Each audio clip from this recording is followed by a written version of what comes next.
My name is Jack Pierce. I was born in Old Kiingsport. That was 3 miles out of New Kiingsport. And I went to school in New Kiingsport. So the 3 miles that was in the country, Old Kiingsport. Yeah, we lived on a farm. And my dad farmed. But I came to New Kiingsport to school. That's about 3 miles. What was the first school that you went to here? Douglas. Well, it was only school. We went from the first grade all the way through to 12. What kind of farming did your dad do? Corn, hay, and my dad had horses and cows. And that's what we did for a living. My dad farmed. How many did you have? Siblings, brothers and sisters? Yeah, there's 13 of us in the family. I had a brother and sister died before I was born. Everybody worked. We had farmed, raised cows, and we raised hogs, and we had horses, and we raised all of our food. And so it was plenty of food, but not any money much. Coming to the city school, it was hard because especially in the winter, we had to walk several miles to get a ride to come to the city to get our bus ride. But it wasn't a bus, it was somebody drove a car. And it was pretty rough. We would stand out in the cold without shelter, sometime an hour at a time, waiting on a ride to come to Kiingsport to school. We lived a good life on the farm. My dad, he was a farmer and a blacksmith. And where he made most of his money, back in those days, there's a pet dairy company. You ever heard of Pet Dairy Milk Company? Well, then they had horses that delivered milk. And my dad would put the shoes on those horses. Those horses had rubber shoes. Ordinary horse got metal shoes. And they paid my dad 50 cents a foot. Ordinary horse, he got 25 cents. And so that's how he made his money. Now, those horses delivered milk. It was just like you had a flat tire on your car. They would call my dad to get time to put a shoe on because they had to get the horses on their route. So that was our income we had. Now, would he slaughter hogs and sell them on market, or would that No. be just for the family? No, just for the family. Milk, hogs, all that just for the family. And then we raised lots of vegetables. And we canned lots of food. And we always had killed hogs. Food-wise, that was one thing, we had plenty of food. I didn't know much about not having much food till I come to city school and saw some of the kids in the city that didn't have much food. We just took it for granted. Everybody had plenty of food. Did y'all have neighbors close by? Not close.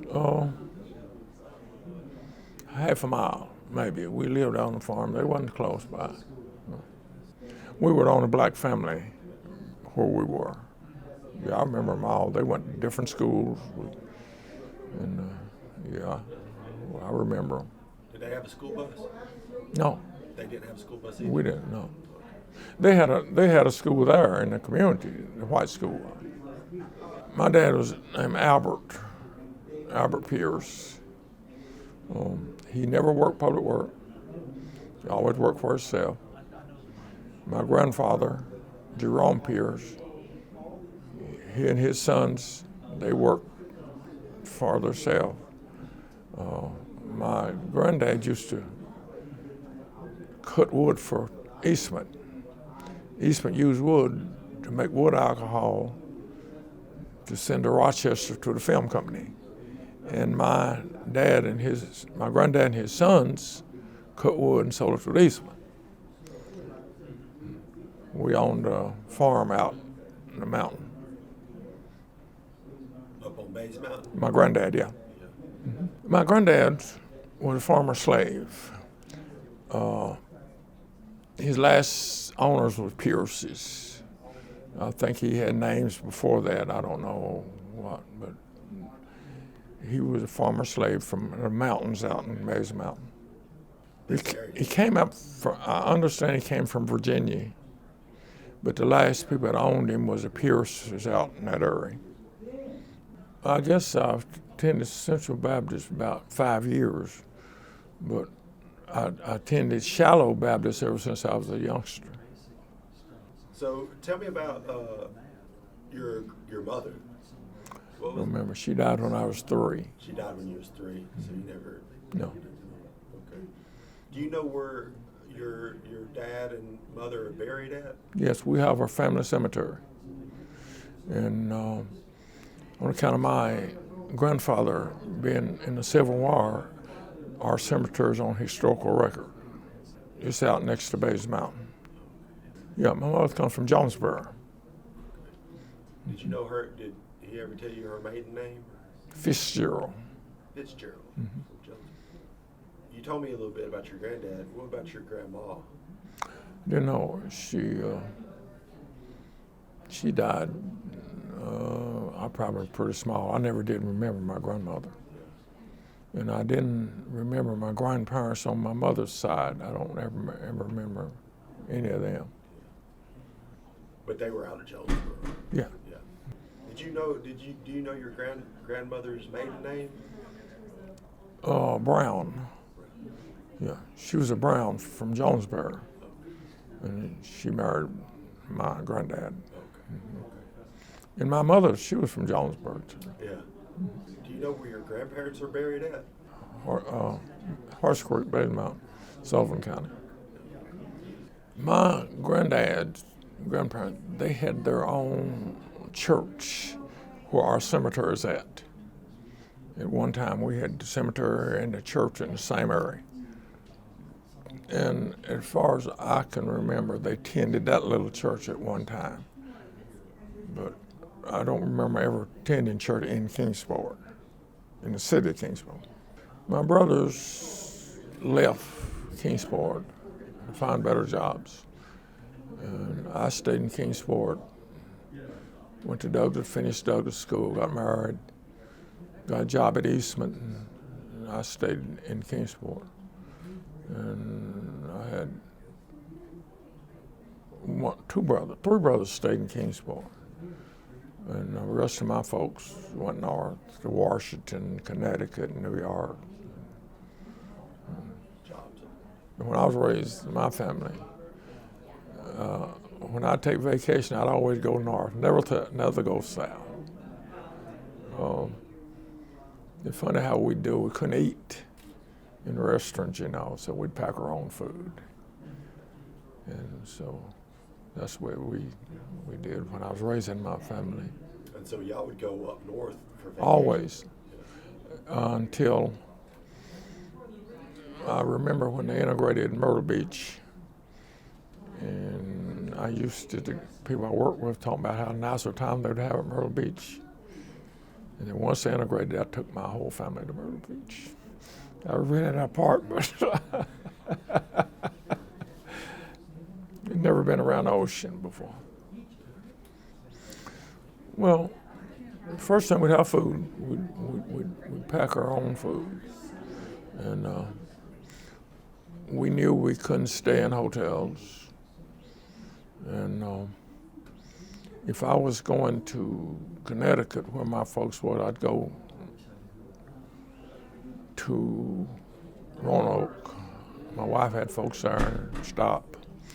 Then I'd go from there to Washington. I had folks there, spend some time.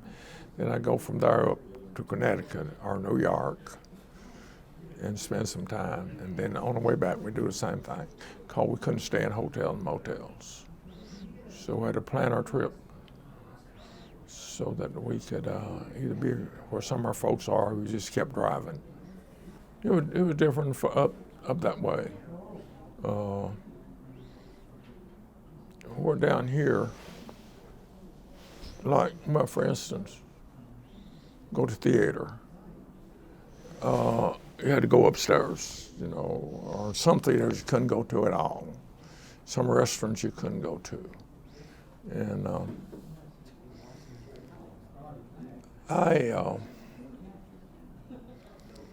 where we lived, just a black family, most white folks. And we played together, eat together, slept together, swim together.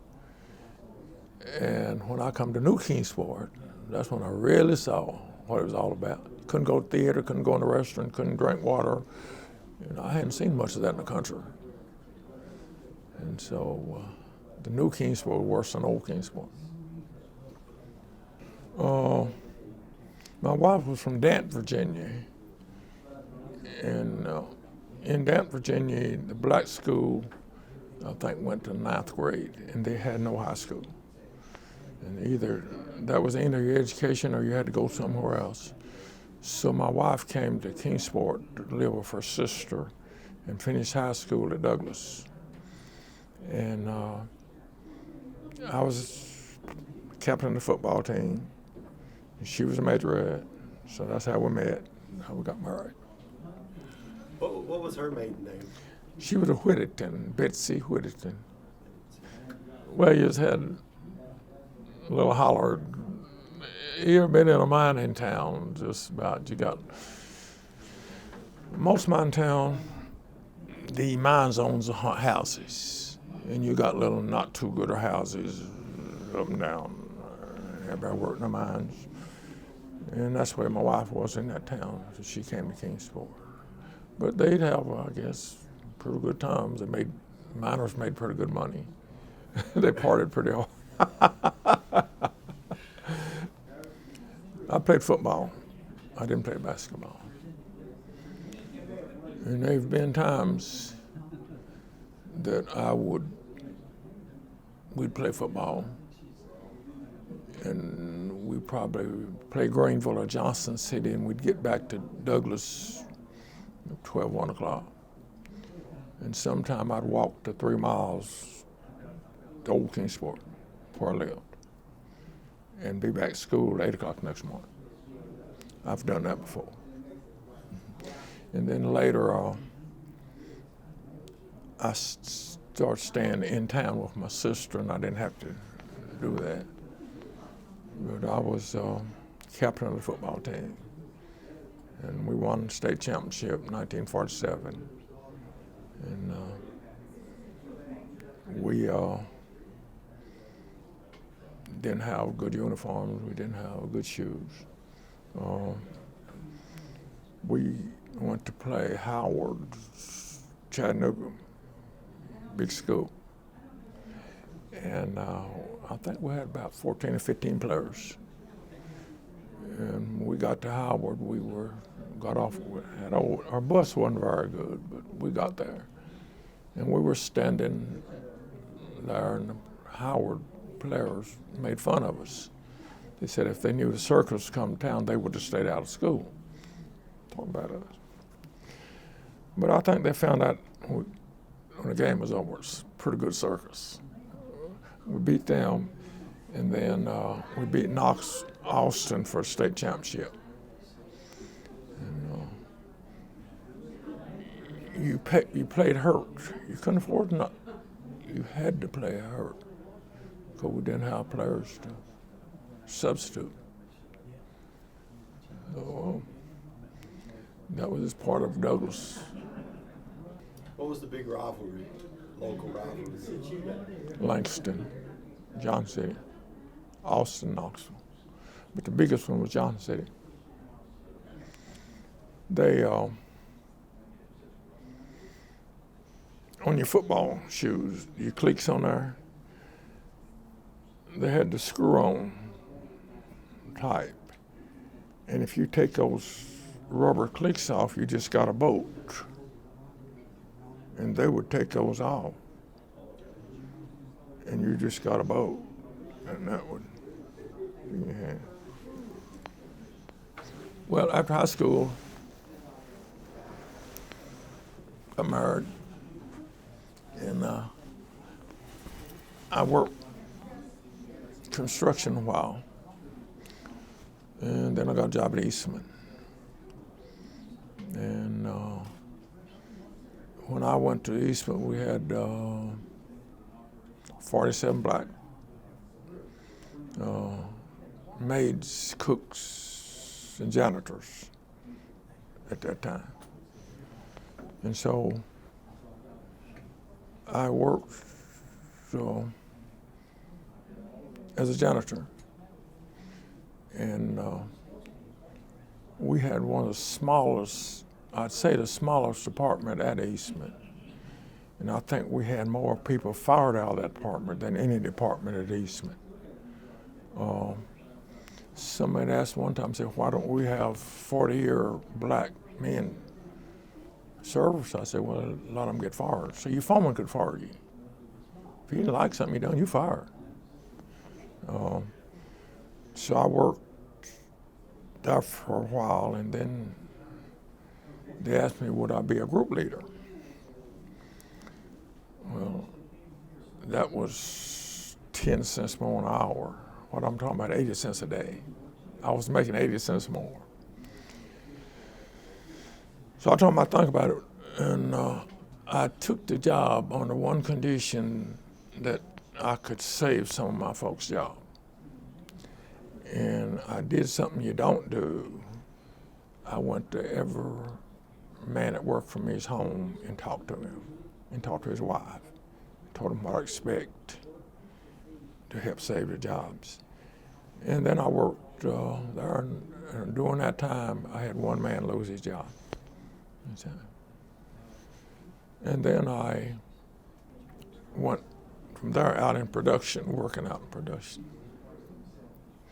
Then I worked in production several years. And when I retired, I was a relief foreman, and I had 20 white and one black work for me. And so that ever worked out fine. I could get along with people, but there's a certain thing you expect. I worked to keep people from losing their job. And I don't think when I ever lost a man on losing his job, but I had some times I had to go out pretty hard on them, you know. At that time, we had different clubs our community had, when we would have different functions. We'd have a ball, and then we'd have dinners, and black at that time. So that was just about it. And ball game stuff, this is what Kiingsport had to offer. Wasn't that much for us, but actually we made the best of it. Well, we had used to have the Elks Club down here. That was one of the biggest auditoriums you could have. And then sometimes the city auditorium would have something there. The city was pretty generous on stuff like that. Look forward to that. And that once a year would have where you dress up real good, and tuxedos in your gowns, and certain people, and they say, well, you go, I can't go, but everybody can go. Some people get mad. And people would get mad and say, at your children too, they say, oh, your own daddy works at Eastman. You got, well, it was we were making more money and we could dress our kids better. And no fault of the family, that's just the way it was. And but sometimes our kids would be criticized because they had. The hardest part my wife and I had was when school was desegregated. When our kids come home crying, the things that happened, and some of the teachers, wasn't good to the kids. I know my daughter would come home and she'd say, if she get in the swimming pool, the other kids get out. The teachers did nothing about it. And there's something, we suffered along with our children, but they didn't want to go to school. But eventually they did, you know. But when they first integrated, it wasn't the easiest thing in the world for children. You had some good teachers, and then you had some. Well, let me show you an instant I'll tell you about. It happened at Eastman. All the cooks were black, but they couldn't eat in the cafeteria. I couldn't eat in the cafeteria. I worked there.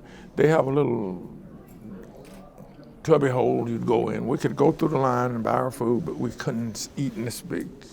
You had to go in a little old broke down room or something where we would have to eat. Then they had one had a rope. I buy my food, but I got to go under the rope. Go under the rope to eat. And so it wasn't all gravy. It was hard. My children was more worried about than my wife and I. We toughed it out. We knew how it was, but we just hated to see our kids go through it. My oldest daughter, she's just a housewife now. She went to East Tennessee State, and she finished over there. My oldest son, he died. He was in the Marines, and so later on he had cancer and he died. And I have one daughter in Cleveland, Ohio. I have a son in Atlanta, and I have a son here in Kiingsport. And so they all did well, and they weren't too happy campers when they was growing up because we was pretty hard on them, but it paid off. About them, you know, getting anything, going to Japan or trying to go to jail or something. They didn't care much about them, but later on my kids had said they thanked us, you know, for keeping them out of trouble. One thing I say to parents, I see so much of, seemed to me like the kids are raising the parents. And then they've got problems as the kids get older. I don't like to see that. I like to see raise it and take care of your children. Don't turn them out there. That's what parents are for. That's what you're supposed to be. You had those kids, and you take care of them. And I believe in that. I maybe I'm old-fashioned, but that's just where I am. You know, it's work for my wife and I. You know, so that's the part of it. Just try to live a good life and serve the Lord. We ought to be Christian people. Try to do what's right and just, and don't look at the color of a person's skin. That's no good. So it took some good people to bring us along. And, so that's just the way I feel.